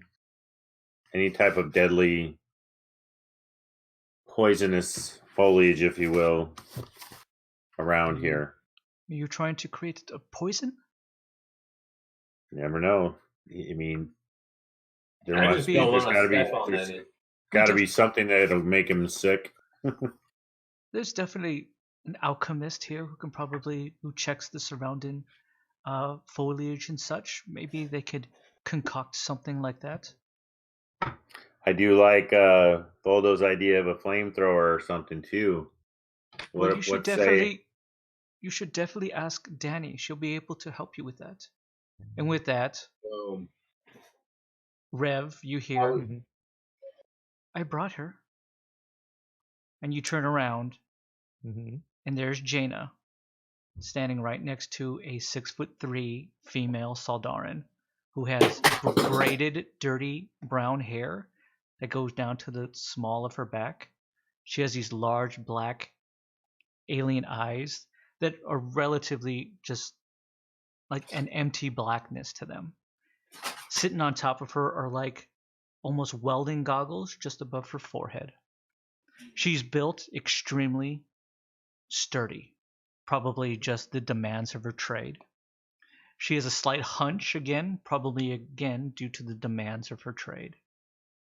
She has very small lips, relatively featureless face, only with two small slits right there that would have represented nostrils. She's wearing full gray coveralls, and she has a very large tool belt that hangs around her waist that seems to be fitted with all her important tools of her profession. Her ears, though, have just numerous earrings into the lobes of both her ears. As she walks in and she just goes, my friend Jaina brought me here. How can I help you, gentlemen? Danny, we have a project we'd like to ask for your help with. Anything that I can do to help you, I'll be more than willing to help you. Right, Jaina? And Jaina just goes, absolutely. You're doing wonderful. Danny, have you ever thought of a way to deal with these rockworms that y'all are experiencing around here? I've created a few large, high-tension harpoons. I only have 2 up to this point. Resources have been quite slim. But you're more than welcome to use them. They will hold. If you were going to compare the two, would you compare like one or the other? Like one to like that last season of Game of Thrones where they managed to nail him 3 times, or the episode where they managed to not nail any? Which one would you say would be the one that would be nailing stuff? Danny looks at you and she just goes, I don't understand Game of Thrones. Your descendants will. Oh. Okay. Yeah, I don't. Rev says, I don't I understand. think what he's asking is how accurate are your harpoons? Oh, well, And how Accuracy is strong? pending on the shooter. How accurate is your eye? My eye is very accurate. Are they built to go in and then very difficultly be taken out, or do they basically grab the inside so that they don't come out? Are they That is correct. vicious Yeah. arrows? So they're So they barbed, actually look- barbed They're at the barbed Yeah. at the ends on the tips. You've never attempted to shoot one of these things with them? Mostly they're used for taking down large sea life. It allows us to feed the people. That's Okay, more but important. never used on a rockworm before. I have not. Okay. Do you know much about rockworms, sir? ma'am. Ma'am? Gosh. So No, I've never personally seen one. you never personally seen one. Okay. Rev Okay. looks at Voldo and Doc. It says, "I think you two should maybe practice with these things. If we practice with them, maybe you can get some trial runs Well, on it, I think Hey. get that some ranges just figured out." I think that that's a good idea, and I think that practicing will also yield some bait that we may catch from the sea. We got to have something that they feel they might want to eat. How many of the darts does she have? Do you have, ma'am? I have right now 3, Oh, you've only got 3 darts. but I might be able to make 1 more. Okay, if you could start making that 1 more, that would be very helpful to us. More than Absolutely. you can know. You know, we're just trying to take down these rock monsters for you guys. And I assume there's just one firing device. 2 firing I have devices. 2. Oh, I'm sorry. That's right.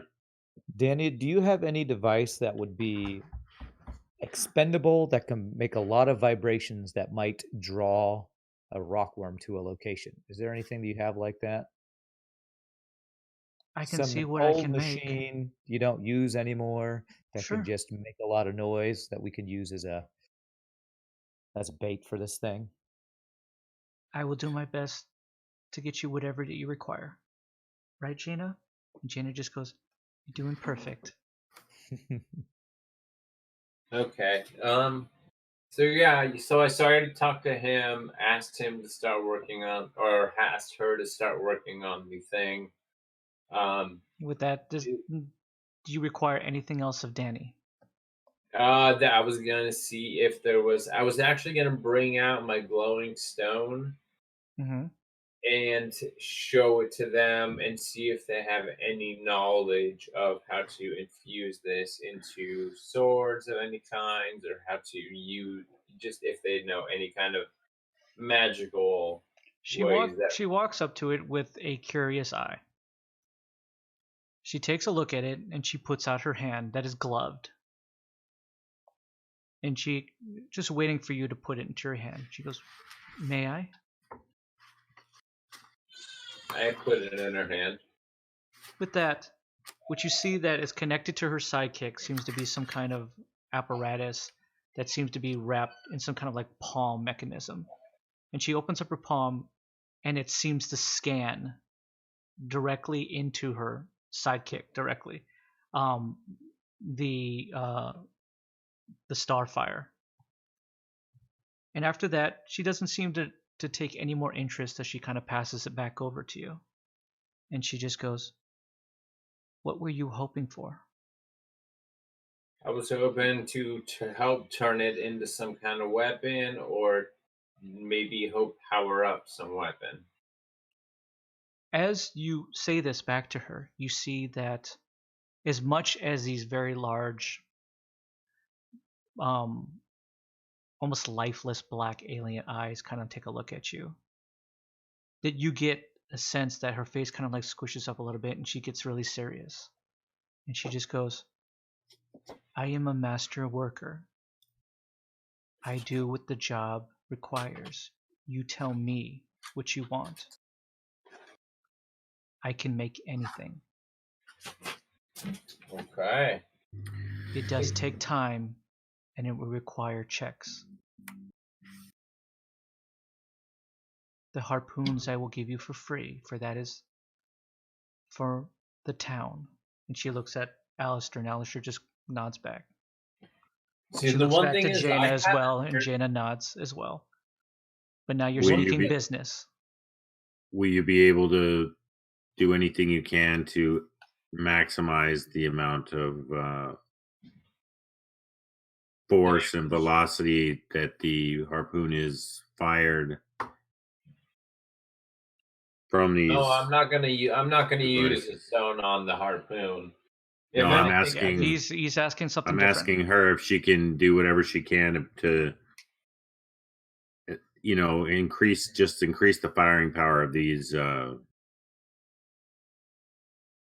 devices she uses to the firing apparatus. She looks at you and she just goes, I understand what you're asking.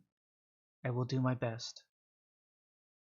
But without knowing truly what you're up against, it's very hard to measure. Thank you. Just do the best you can. Absolutely, sir. You're obviously very skilled. Thank you. Rev would like to walk up to Danny and say, I have a very special project I would like to ask your help with. She looks at you, and again, the serious look. You're speaking business. Mm-hmm. What is it that you require, sir? Rev pulls out the Mad Batter stun baton that he pulled from the Granddaddy hollowed one. He holds it out to Danny, and he says, this weapon is capable of some high voltage stun. Then he also pulls out the Callisto's Edge. Mm-hmm. He holds that across his arms and says, is there any way I can use the power supply to put some of that stun into this Calarian blade? She merely looks at you. She looks at the two weapons that you have there. Again, she extends her hand out. Mm-hmm. You hand it over. She scans it. And then pulls it back and just goes, give me a couple hours. Rev's And like, she looks you at- are a master. She goes, thank you, sir. And with that, she takes it and she just kind of holds onto her side. And she looks back to Voldo and she just goes, what is it especially that you require? I was hoping to talk to you about something else alone, but You can definitely this come by stone- my shop if you like. right? You can definitely come by my shop if you like. I will. But finally, I would just like to say, if you could just make my sword stronger using the stone, that's all I want. Okay, so are you just handing her your normal everyday sword that you've had? Yeah, my one that pulls out of thin air. Oh, you're talking about the Blade of Endless Night? I mean, yeah, that's I thought the main sword that I use. Yeah, and the other one's a scythe. Okay, if you No, ordered, no. Yeah, I mean my normal everyday knife, Gotcha, not okay. the evil one. Okay, Because I want to talk to 'Cause- her about the evil yeah, one. because I was about to say, are you ready to pull that thing back out again? Please don't. Please, not here. That's why I want them to be gone when I Sure, first. no, I understand. Gotcha. Okay, so you have a scythe. Are you taking out the scythe? Scythe. Okay. With that, and you want to try to infuse the power of the stone into the scythe itself. Mm-hmm. Okay. With that, she takes it and she just goes, I'll see what I can do. I appreciate it. Give and me a I'll be few back to hours, talk if you to could. Shortly. And she goes, please, somebody come by to pick up the harpoons. We definitely Yes, will. I'll do that. We'll be back. Okay. And with that, Danny kind of like two hands full of like these weapons. Kind of Yeah, a bunch of weapons. Yeah. She kind of walks out. With that, Alistair kind of gives her a grin, and he just goes, she is truly a master worker. Not many of her kind left who understand the trade. With that, Jaina comes up and she just goes, I'm going to need a weapon as well. Yeah. Oh. Wow. Rev pulls out his old soul blade. And she goes, That's- no.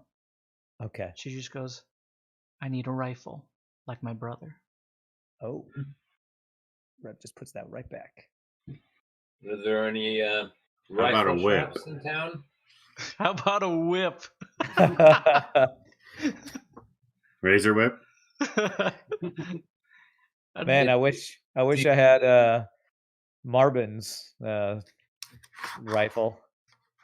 Jaina Minute looks at you, and she kind of like looks into her pockets, knowing that she doesn't have anything, right? Mhm.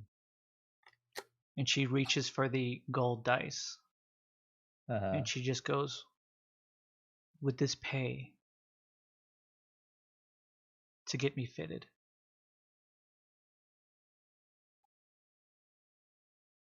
Is she asking Alistar or who is or asking? She's just us? asking anyone. She has no concept of truly of what checks and what can be bought and what can be not. Mm. Okay, She goes, I'm going to take a look at her gold because I assume I know.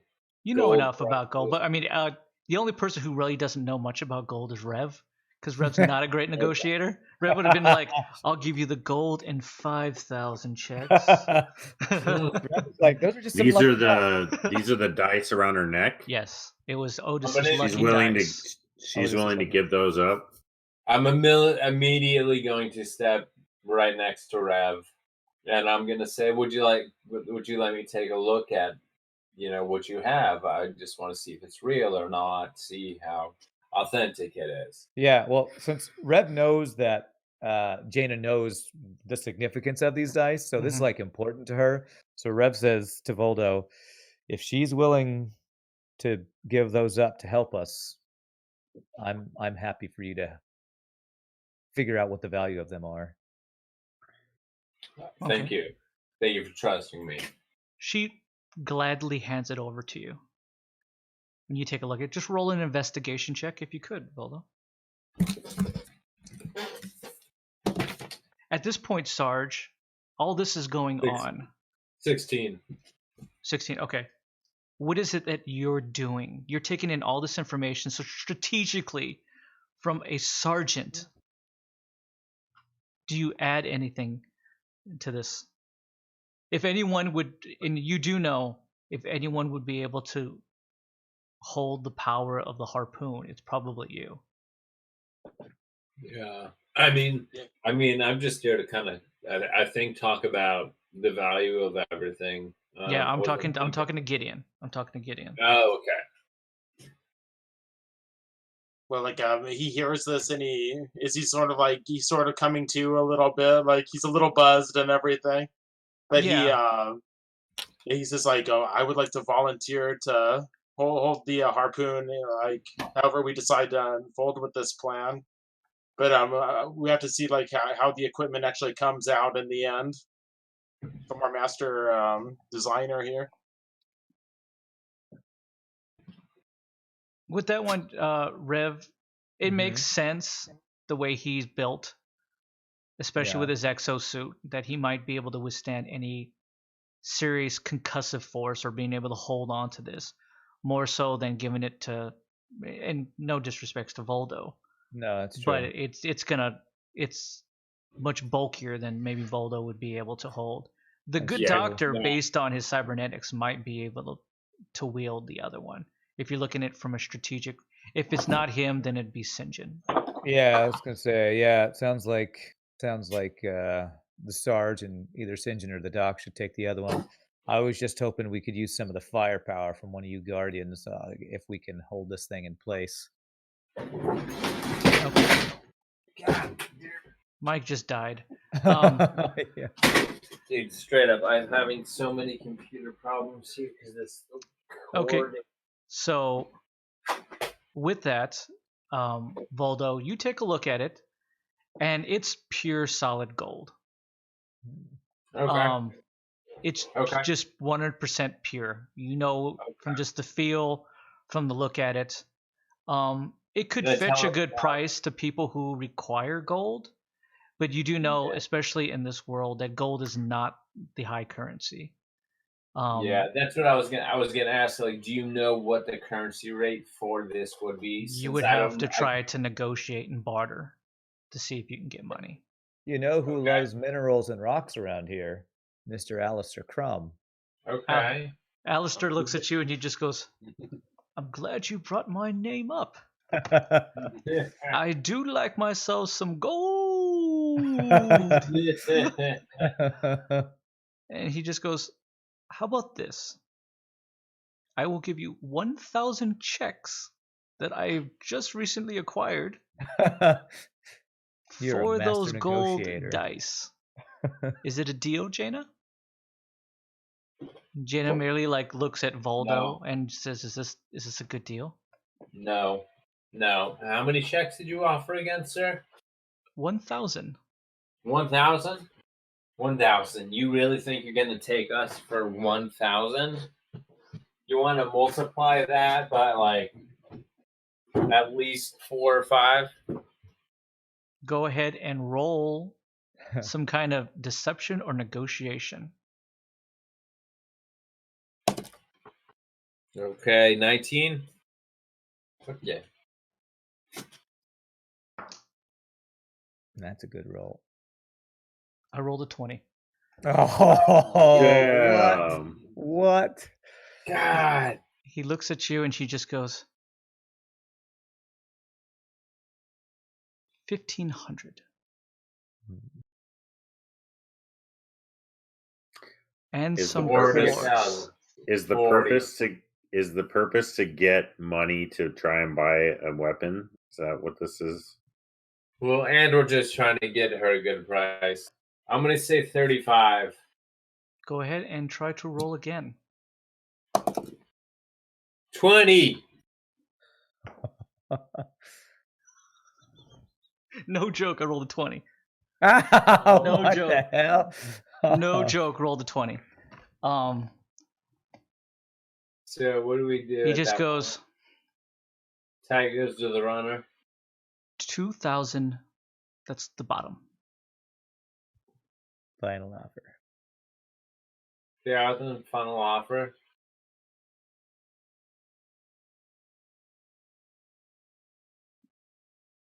All right. Well, do you have the money on you? Of course. Or do we have to go somewhere to get it? Transfer it now. Directly to her, of course. Okay. I'm going to start looking around at everybody. As I do this, I'm going to be kind of eyeballing some people, giving them a heads up that we might be about to kill this guy. And take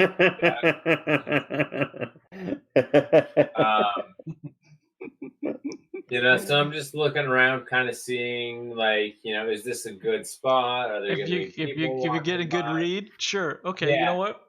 Go ahead. Who do you look at first? Okay, first I'm gonna look at Rev. Okay, Rev. What is the look back that you give him? Do I know what he's looking at me for? Probably. You Here's the thing. Roll investigation. Investigation. Okay. I roll an 11 for investigation. Tell me exactly how you're looking at Rev Voldo. How are you looking at him? Is it just kind of like the... No, I got my hand up at my face, Okay. and I keep kind of looking at the guy, Like a darting look. he's got that Voldo's gonna stuff up look on him. Yeah, it just kind of. I think we've all seen it at one point or another. Yeah, and as I'm looking at him and looking back to you, I'm just sliding my finger across my neck slowly. Oh, gotcha. Okay, fair enough. Yeah. Well, if Rev gets that, he's like, no. He's like, this guy's offered us safety. He's just like, what the hell? No. Okay, how exactly do you show it? Okay, Voldo, you immediately go. Mm-hmm. Same Gotcha. thing. Yeah. All right, I wanna. I wanna see. I feel like I'm kind of picking up on this vibe here a little bit too, and seeing Roll this awareness. Roll awareness, subtle Gideon, and exchange. roll awareness, Doctor, if you could. Okay. Especially Doctor if favorable. Prep trumps luck, my friend. Oh, well done. I got a 5. 16. Okay. All right. You're picking up what Voldo's putting down, and it actually takes you surprise that the way Rev is saying this, that there's also part of you that sees like this like horrified look in Rev as well. And then but you also notice Voldo's just going, yeah, like all right, we're on the same wavelength. Gideon, you just keep looking at everyone, and you're just like, like you're so oblivious to whatever is going on. Doc, you know exactly what Voldo is trying to put down on you. Sinjin has no idea. He's not even looking. He's just staring at Jaina the whole time. Okay, so I'm just gonna try. I'm gonna kind of step forward. I'm gonna be like, "Hey guys, this is a great negotiation here. I tell you what I'll do. How about I throw in a 500 spot of my own, and we'll settle on 2,500." Rev's like, that's some good Why are negotiation. people paying more money than he's asking him? Because he's a master negotiator. It's a master. Okay. Well, gold is pretty valuable, and we all want to help this young lady out for sure. We want to make sure she's armed, and we've been treated pretty well by the good sir. He looks at you. He just goes, well, thank you. Okay. Sounds like a fair plan. Jaina immediately just goes, thank you very much, Doctor. Okay. I'm gonna look at him sternly. Don't mention it. I'm gonna stare at him. Mm-hmm. Breathe heavy. He stares Hopefully back it's to cold you. outside, so it like my breath really shows. It isn't. Okay. Well then, I just have really bad breath, and I blow it in his face. Okay. And then I just kind of walk off. Excellent. And then cue like a narrator in the voice of Ray Liotta and Goodfellas, basically saying, "The poor old bastard never knew how close he got to being whacked." Talking about Morty. Yeah. That's right, Kira. She goes, "What a good doctor. The good doctor makes good decisions." With that, she's able to get you past. She passes over the gold dice directly to. I want to shoot Rev a look like, holy crap! Like we were just about to like pretty much tackle Voldo, and but at the same time be like, well, if he kills him, I don't know. Well, Rev is like thumbs up to the doctor because giving more money for a deal is his favorite thing. Yeah. Fair enough. With that, she hands it over. He transfers directly to her, but she says, "Give it to Rev." Oh. And she looks at you and she just goes, "I trust you." Rev's like, "You trust me with your money?" She goes, "We're going to I'm gonna spend say, it." "You sure?" If she's sure, I'm gonna just flow Rev the 500. Yeah. All right. She goes ahead and she goes, "I trust you to do it." Okay. All right, Jaina. You also do notice that she doesn't have a sidekick. Oh, okay. But Rev feels very special because people don't usually trust him with their money. So. As you hear that, you hear, and Sinjin's in the back just going, and he just kind of storms out.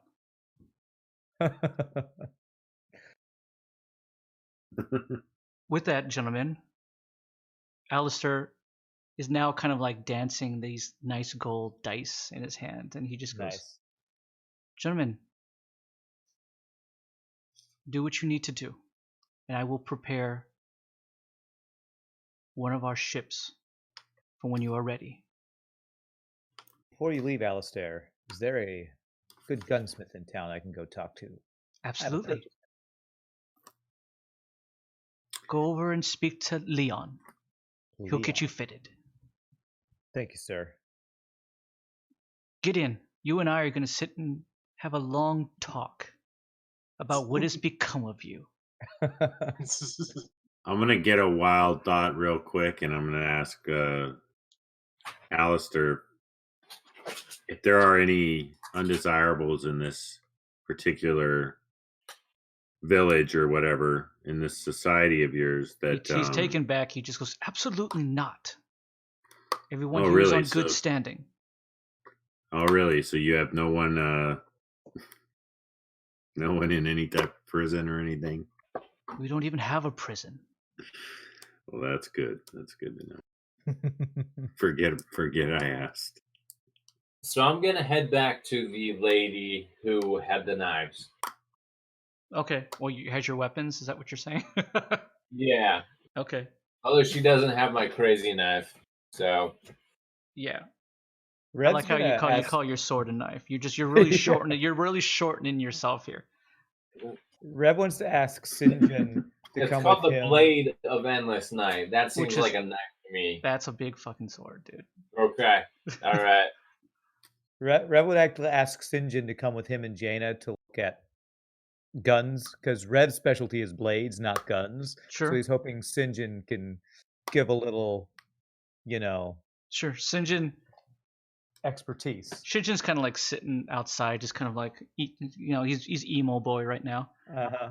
And the moment that you like invite him to go, he's just kind of like, I mean, yeah, okay. Sure. And Rev puts his hand on his shoulder, goes, Jaina would really appreciate your help. He immediately, the moment that you hear him say that, he just kind of like, it's straight BDE, and everybody in chat here knows what BDE. It's big dick energy. Yeah. He's starting to feel it, and with that, he just goes, absolutely, we'll get you fitted. You're the man, Sinjin. Good As luck, bro. As you go over, and it's easy. It's a small town, and it's for Voldo as well. You see Danny's little shop, and it's kind of it's almost open air.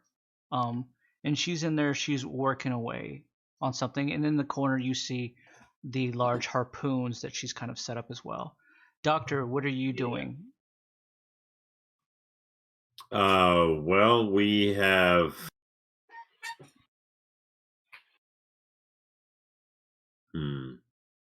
I'm interested in the firepower of these harpoons. Okay, so you're gonna end up probably going to where Danny's as well is to take a look Right. at the harpoons. Okay. And I'm still kind of on the idea that if we're going to draw them to the surface with the prospects of feeding, we might want to have something available that they would want to like maybe pounce on it at first sight. And if we want to try these harpoons out, what better way than try and snag one of those giant sea creatures we saw, or something big that might be okay. floating around that All might right. provide some decent bait. I like the way this is going. Okay. So I'm Volder. I'm guessing you kind of dart out first in order to get over. Yeah. Okay. Well, So I'm going for the dirt rock eaters. You know. are you scouting? Okay, you gotta tell me what you're doing because you keep telling me two different things. You said you wanted to see the girl, or do you want to see the spot? Oh, that's right. First, I want to go see the girl about Gotcha. the knife. Okay. Yeah. So you kind of dart out first, and you pass Rev, who's talking with Sinjin and Jaina, and they kind of go in a separate way, which is just like one or two stalls down, and it's just kind of like an everyday weaponsmith and armor smith into one. It's a female. She's kind of a very small lady. Her name is Rosie, and she just goes, "Oi, boys, what can I help you with?" Rosie, where's Leon? I heard Leon was the. Leon's my husband. He's a deadbeat. All right, Rosie. I'm glad we're talking to you then. Straight deadbeat. He's sleeping passed out drunk in the back. Well, Rosie, we have a project for you. We are looking for a gun for this lovely lady here that's got the packs a punch. I understand. What kind of punch are we talking? Rev then looks at Sinjin and goes, "You're up, buddy." Sinjin kind of just looks at her, and he kind of like takes a look at her and takes a look at that. And she merely looks and points, and she just goes, I want that. And it's just a huge sniper rifle. Ooh. Rev's like, good choice. She looks at it, and she just goes, how much is it, ma'am? She just goes, well, for you, 1,000 checks. I'll throw in the ammo with it. Rev says, before we finalize, do you have any add-ons or, I don't know, any extra goodies that go along with this magnificent rifle? She looks at you and she just goes, oi, you're a deadbeat like my husband too. Deadbeat? Trying to bleed me dry. I got good checks right here. Looking for add-ons. How for much? That thing. I got about double what you just quoted already. You're gonna pay me $2,000. I got 2,000 checks, maybe a little more if you could sweeten the deal. I'm a master negotiator, by the way. She immediately just takes a liking to you. She just goes, you married? I was like, no. Are you you have a husband, right? Who? Leon, the deadbeat. Don't worry about it. He'll be dead soon enough. Drink himself to death. Rev's like really uncomfortable right now. He's like, I thought we were negotiating. She is negotiating. So she kind of like plops herself up on the obviously the deck of the counter, and she's just kind of like, she's tossing some feminine wiles towards you. She unbuttons the first couple buttons to her top blouse, and she just goes, what sweetened deal would you like? All of a sudden she even like changes her voice to try to sweeten it up a little bit. Rev looks at Sinjin a little uncomfortable. He's like, well, I had a friend named Otis who liked things like, explosive rounds and, armor-piercing rounds. I was wondering, something like that might work for this rifle. She goes, sure. Rev's just like really uncomfortably scratching his head, looking around, wondering if anybody's noticing this negotiation. Sorry, Kira. I didn't. Yeah, I guess plop is not the most feminine movement ever. She just kind of like flop. She claps herself. I think she's not the most slender of ladies. Maybe if she's plopping onto the yeah. When counter. she kind of plops, you can kind of hear like the integrity of the counter just go creak. She looks at you and she just goes, 2,500 for everything. Whoa. You got yourself a deal. With that, she unplops herself off, rebuttons, and she just goes, excellent deal. With that, you are given what kind of rounds were you trying to? Explosive rounds? Yeah, I was asking for like explosive and armor penetration. Those are the kind of two I thought would be most useful. Gotcha. Okay. You're gonna get 50 of each. You pick.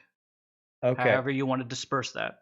Let's do half and half. Let's do 25 of each type. Understood. Okay. And then what you buy is give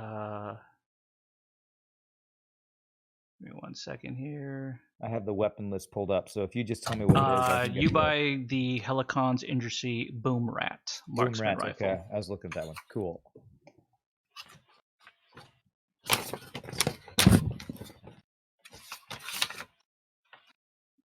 With that, Jaina kind of looks at you and she just goes, is there any way that we can buy me some gloves and some boots? And you do notice that because she has cybernetic hands, that she's been trying to cover them up a little bit. Okay. She's very sensitive, obviously, about that, and she's been trying to, like, you know, when they take their hands and they kind of curl them up inside their long sleeves in order to hide something. She's been doing that. Mm-hmm. She goes, do you think there'd be enough that we can get something like that, at least? You're right, Jaina. We should get you outfitted. So let's go. So if we can, before Rosie walks off too far, to Rosie, you know a good place we can get the little lady some armor. And she goes, right next door. Because Thomas will hook you up. Thanks, Rosie. You're a peach. We head next She door. just goes, come back So anytime. we start heading that way. Okay. With that, Voldo, you walk into Danny's office. I'm sorry, Danny's shop. And she's constructing something. What would you like to say to her? She seems very much occupied with her task. So I'm just gonna say, you know, I don't mean to interrupt, but how are things going with the weapons? She merely kind of pops up. She has like these very heavy goggles on. She kind of slides them up and takes a look and sees you, and she just goes. She goes, I think I might be able to infuse the power into your weapon. The sword, I'm assuming. You gave me a scythe. That's okay. That's the third time you've said that. Well, my scythe's name is the sword. Your scythe's name is Sword? Okay, gotcha. Yeah. And she just goes. She looks at you and she goes, interesting name. Yeah. For a scythe.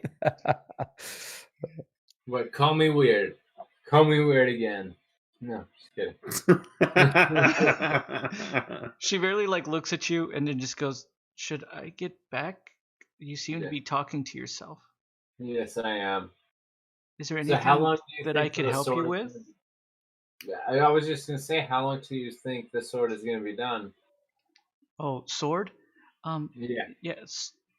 Your scythe named Sword. That's my scythe. Well, it'll take me a few hours if that's okay. Okay. And then, have I shown you my my other blade? You have another blade? I do have another blade. That's it's cursed. It's something people might be interested in if you're interested in and that. And she just goes, you said cursed. Yes. Why do you say it's cursed? Let's just say because I know. And you want to show this to me? I could pull it out and show it to you, and you can see it and stuff. But be very careful and do not touch the blade. If you can, roll persuasion, because immediately the moment you say curse, that kind of sets her back a little bit. Go ahead and roll persuasion if you could.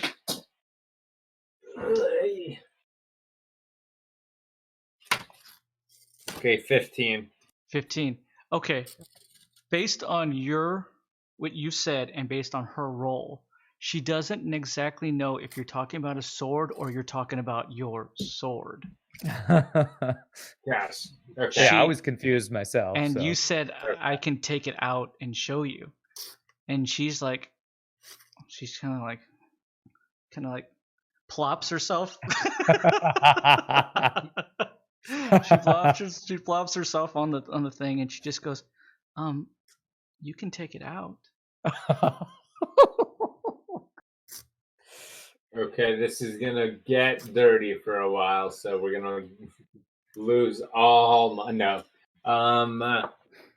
So I'm gonna start taking off my pants, and just kidding. No, so I'm gonna explain. You know, my scythe name is the sword, and Right. the We've next established sword, that. the next sword is actually the blade of endless night. And she just goes, "That's what you name your thing?" No, that's actually its official name. That's what it was named when I got it. That's what it was named when you got it? Yep. She's so confused right now. Yeah. And as Nice. that happens, she's just like, "Okay. Yeah, I really want to see it." And with that, we'll pick up next week.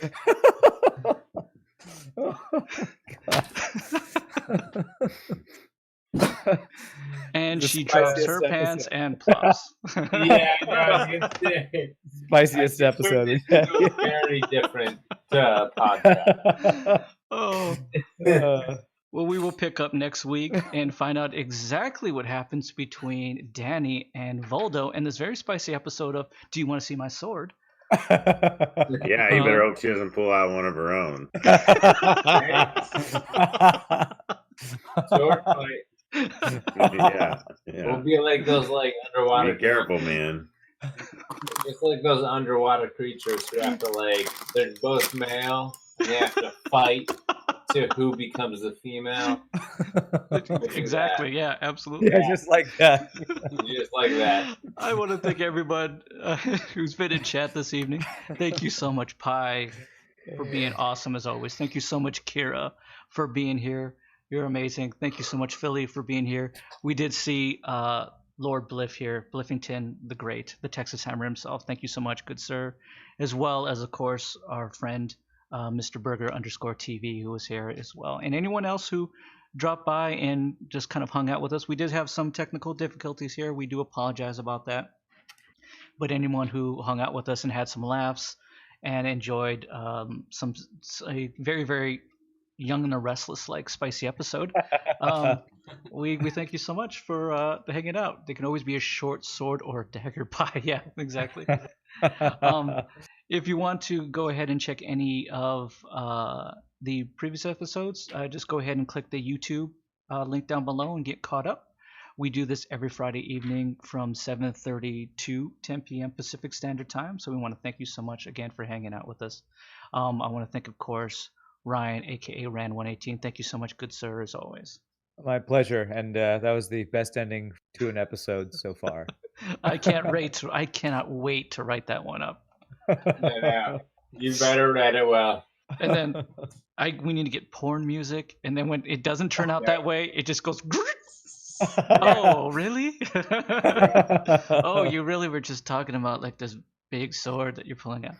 Of course, my very, very good friend, Mr. Richard Keith. Thank you so much, Richard, for being this evening. All you did was really drink, but thank you anyways. I do appreciate it. Yes, thank you so much, Philly. You sleep safe here as well.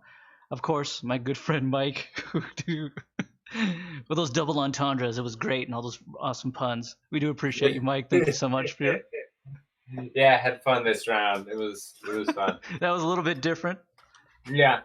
And of course, as you always know, my brother from another mother, Mr. Shane Deach. Thank you so much. Good evening. So yes, you are good the times. man. Again, we thank you all for hanging out with us this evening. Give a follow to a tremendous streamer here in Ryan, aka twitch.tv/Rand118.